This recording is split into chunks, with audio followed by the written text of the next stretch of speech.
Hello friends, so let me show you where you can find a fuse box on this bike. So it is here. We're gonna need to remove this plastic, but first we need to remove a seat. Now we're gonna remove this plastic. It's just one bolt.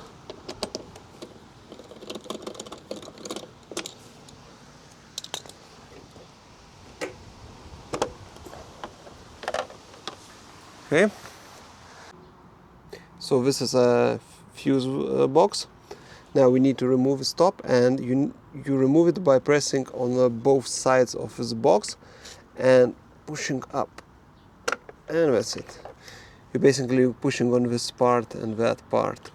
So here are your fuses and relays, and inside the box you have a tool to remove fuses and 2 extra fuses, spare fuses.